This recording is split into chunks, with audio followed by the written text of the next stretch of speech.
Welcome back, everybody, to Rob's MetalWorks. We are here at Jack's Patio Bar to really welcome a band that we've been wanting to get on the program for, it seems, a while now. It brings a great pleasure to welcome Brad and the master guitarist Rusty Cooley of Day of Reckoning here to Rob's MetalWorks for the first time. Gentlemen, welcome to the program. Hey, thanks for having us, man. Appreciate it, dude. Welcome, Rusty. It's great to have you back. Thank you, sir. It's always a pleasure, man. I always love talking to you. Thank you. I love your vibe, and I just love everything that you do musically. But, you know, despite the fact that Day of Reckoning has been around for a while now, I'm glad to finally have you on the show. I think there's still people who are coming on to the band, and that's really where I want to start. After the demise of Outworld, really, you know, I think you could have gone on and done solo things. You do some solo things, but really kind of stayed on that path, yet you chose to, like, hey, I want another band. Yeah. And you developed and built Day of Reckoning. Why did you choose to go down that path? Well, I've always been a band player. Always. It was just luck of the draw that the first thing that people heard from me outside of Houston was an instrumental album, you know. And it was just a timing thing. The internet happened, and, you know, the internet, everybody around the world can hear it. So I became known as that instrumental guy, kind of. And then, you know, the next step for me was to put a band back together, you know. I was originally playing in bands in Houston before I did the instrumental thing, and I just got sick of it. You know, Did you feel that you didn't want to be pigeonholed? As being just that type of guitarist, like instrumental. Yeah, absolutely. Because I did that as a break from being in bands. You know, because I'd been playing. I went through a band called Revolution, and I went through a band called Dominion, which some of Dominion ended up being in guys in Outworld, and it just was like, you know, it felt like we weren't getting anywhere, and we're spinning our wheels, and I kind of needed to reinvent myself. And that's when I quit the band. I started playing 7-string guitar, decided to do an instrumental record, and had my first kid, and just focused, went back to teaching. And then, luck of the draw, the internet took off, and boom, I'm putting out instrumental stuff. So that's what I was first known as, you know, when it was just by chance, you know. I've always been a band player, and that's always where I like to be. And one of the things that I definitely have to discuss is the fact that, you know, when we listen to, you know, and I was a big fan of Outworld, and what you were doing there, and that kind of seemed more power metal, more proggy. And then Day of Reckoning was so much more brutal and heavy. Talk a little bit about that transition for you. Sure. It's funny you mentioned that, because Carlos Zima, Carlos, the last singer in Outworld, came out and saw us play last night. And after he saw us play, he goes, "Dude, I totally get it now. I know what you were trying to go with it, you know." And because I was trying to do that in Outworld.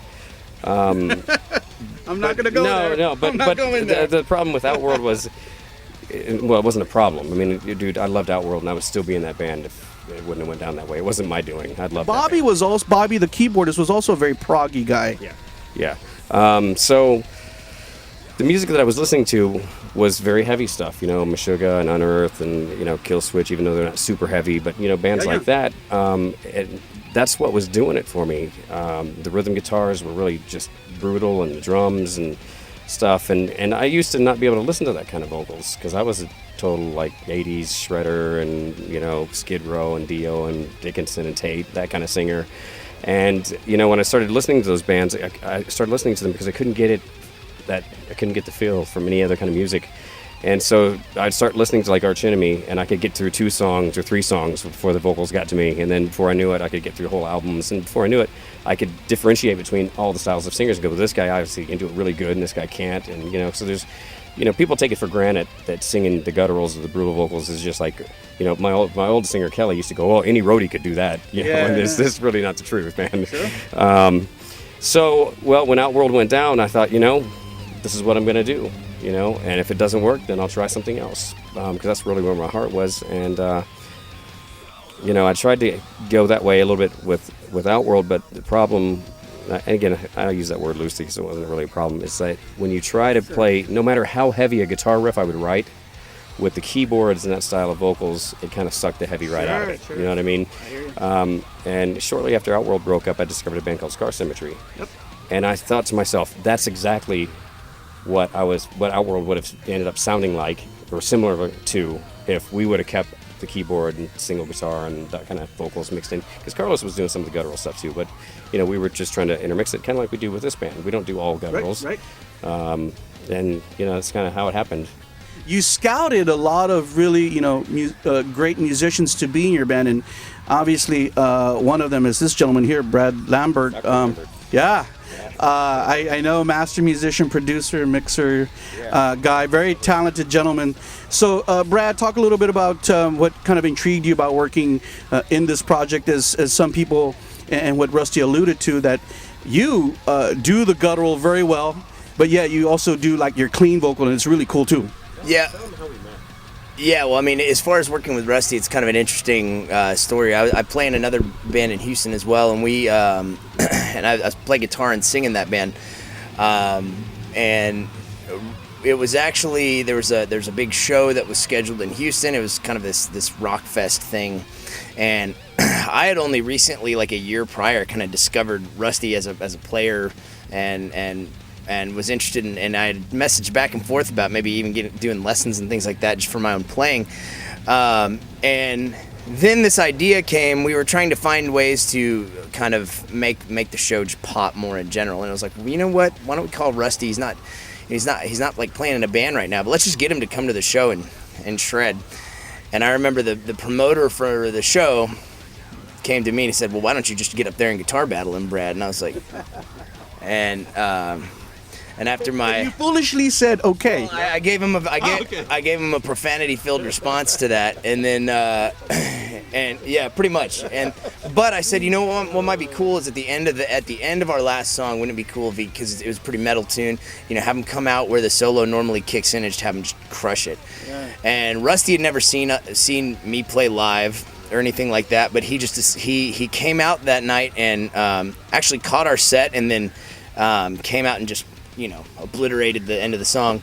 And he just walked up to me afterwards and he said, hey, you know, can I send you 2 tracks? And were the 2 tracks that he sent you end up being Day of Reckoning tracks? Yeah. Well, he sent me these 2 songs, and at the time I had no idea what it was for. I said, well, maybe Rusty's, because I knew him from the solo record stuff, like he had just said, or from his solo artist stuff. And so I said, okay, well, maybe he's just getting a guest vocalist on a song or 2 or something like that. And then so I did the tracks and I sent them to him. And then he did, and maybe to the slaughter, and then he said, oh, I'm going to send you 2 more. And still I have no idea what's going on at this point. So then I sing and do all the tracks for him and send them back. So, well, can you come to a rehearsal? And this is like 2 weeks into this, and I'm sitting there like, okay.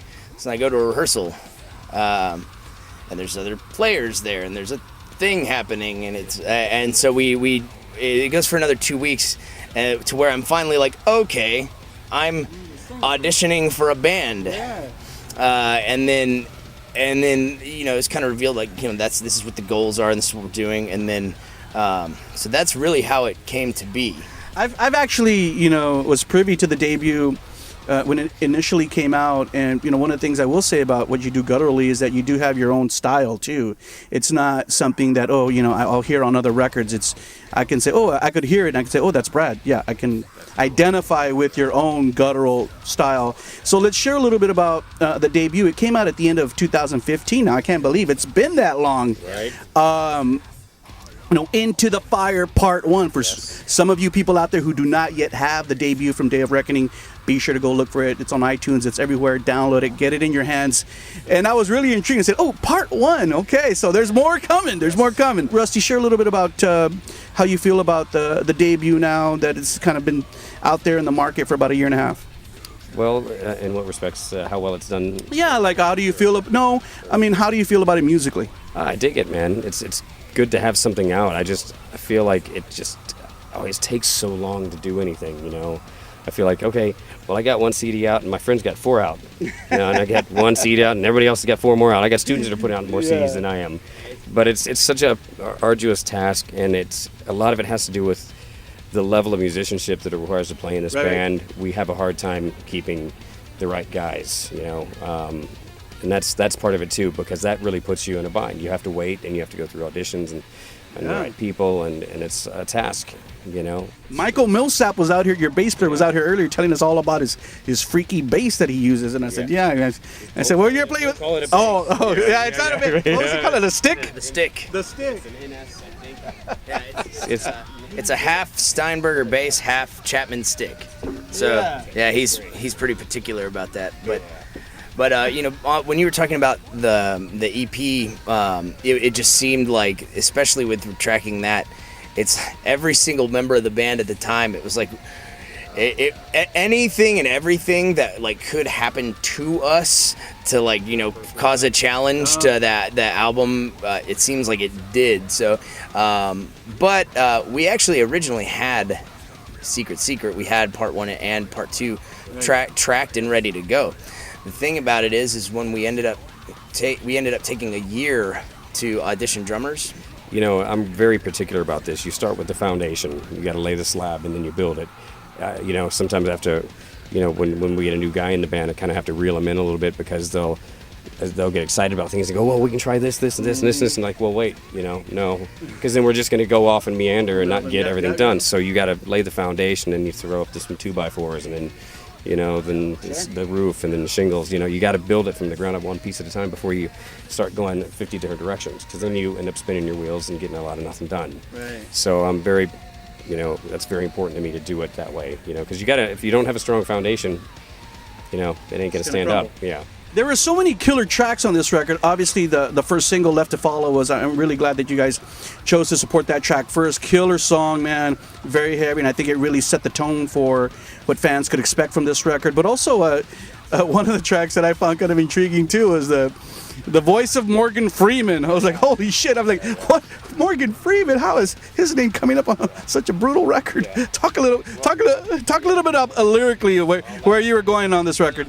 I should say, and I hate to let everyone down because everybody keeps, and it's funny because on YouTube you'll see down the music video comments where everybody's trying to decipher it and trying to relate it back to the lyrics, and somehow the title, that one and that song, and particularly the last track on the EP called Guitars and Laser Beams, have absolutely no lyrical meaning to the song. Where that comes from is we write these things, and sometimes when we have an arrangement that we're working on, Rusty or Huff or the guy, we put together kind of a placeholder name, because obviously, right, and you want to know what song we're talking about, and usually the name will be fairly obscure and weird because that makes you remember that one. So, obviously I come in, I do lyrics, and I put an actual song title, but with a few of these, I could write it on a set list, and they'll be like, "What's that song again?" It's the voice of Morgan Freeman, or I'll have, and then so you get to the point where on set lists you just get tired of putting parentheses this or and so I was like, you know what? Let's just call it that, and. Keep it simple and go with it. And I mean, there's other bands that kind of give unique names and kind of strange names, like the Robert Duvall acting technique or something like that, and double hops with Jackie Sorensen or something, just funny stuff, So I feel bad because it's like now there can't be any more conspiracy theories behind it, but yeah. Now we know. You guys are out in San Antonio. Great to have you here. You're out doing a little string of shows. I think you played Corpus last night. Was it Corpus? Well, yeah. Okay. We were supposed to play Corpus. It didn't happen, so we did a show at the last minute at the Dirty Dog, which turned out to be really, really good. Oh, double night in Austin. Yeah, I saw that. Very cool. Yeah, so you're doing this string of shows. We're midsummer. It's great to see you guys out supporting this release again. Rusty, what would you like to do for the rest of the summer, or what would you like to do later this year? And I want to get the next record out.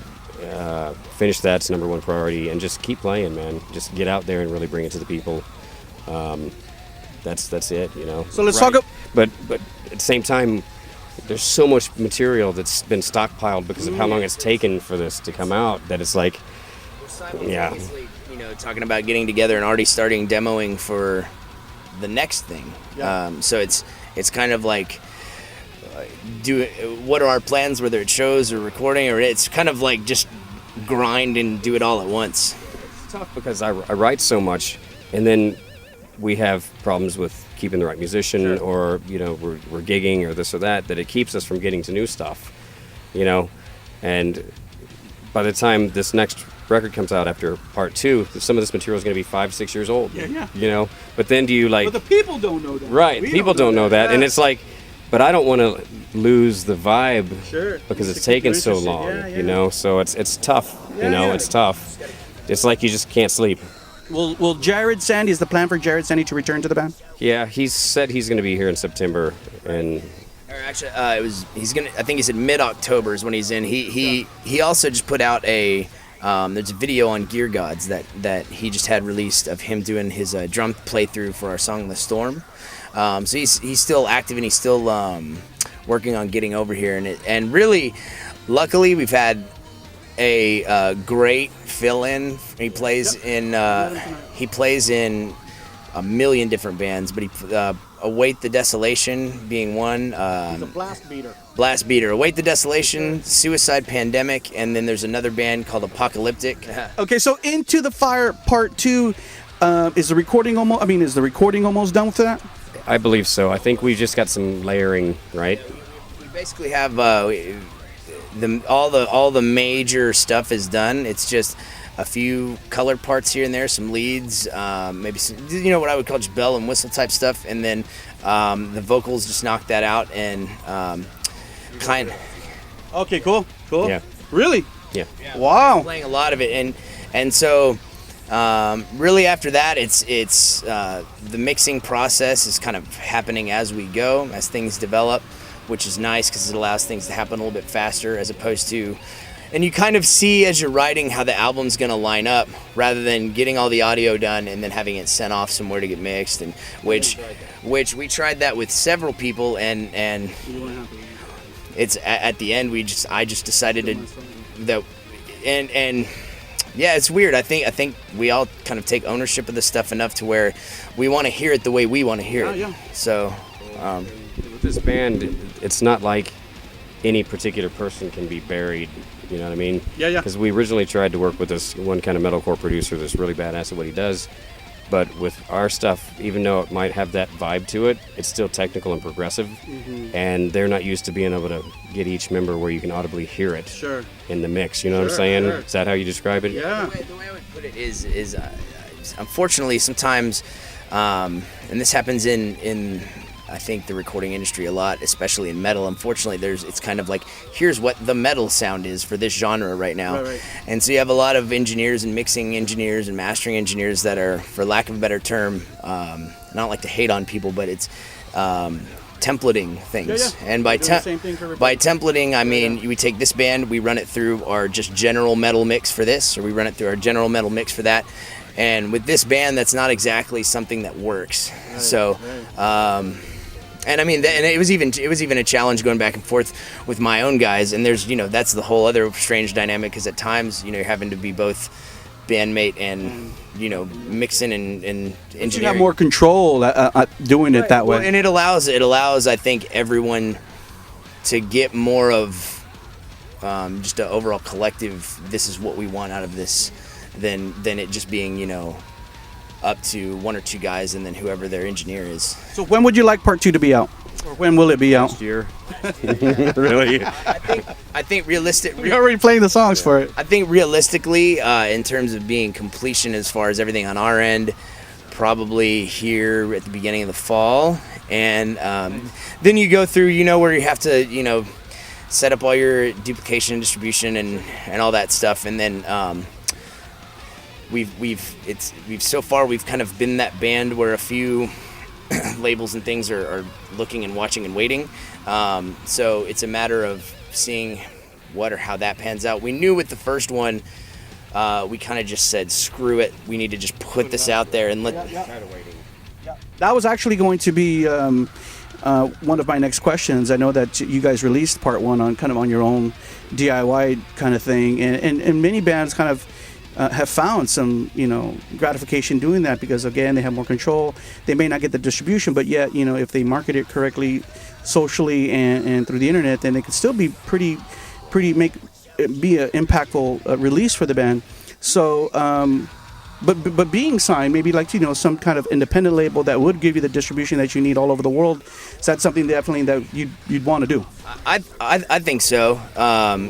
It's just Rusty and I we've been in this enough to where you have so many people approach you and this and that, and it's just you have to be very careful. That's the way I would put it.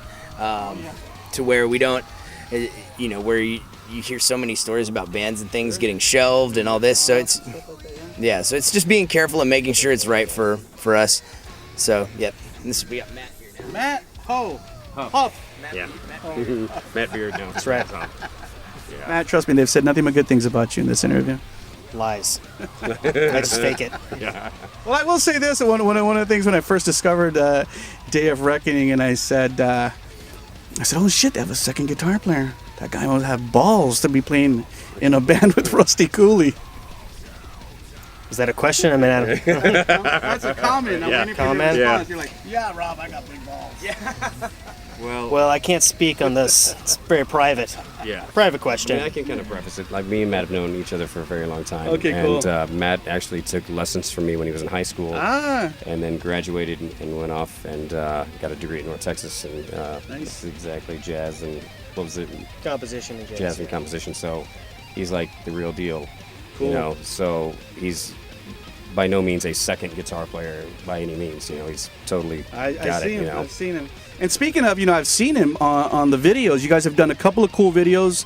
You did one for Left to Follow and for the voice of Morgan Freeman. Really cool. I like that you're doing the performance stuff. I think people want to see you playing guitar, shredding. Is that something that you like doing? Did you like doing the videos? Yeah, they're a lot of fun. Once you got into it, but it took a while to get into it. It's really awkward. A bunch of people standing around looking at you. Lights. You're not actually playing. You're not So actually playing. you feel like an idiot out there, you you know? like the slow-mo thing where you're like, Yeah. You're hot and sweaty. and then they gross, speed it up, and it's just kind of retarded. And you're But thrashing. I'd been through it a few times without World, so I Yeah, kind of yeah. knew the drill. But for these guys, or for guys. Matt, and it was kind of weird. Well, gentlemen, I don't want to keep you much longer. I know that you're performing here in a little bit. Any last words? Anything that I did not talk about that we should have? Any last words for the people who are following your band and who will see this interview around the world? I would just say keep up with our dates, and we're on all the social media sites, Day of Reckoning or Day of Reckoning Metal.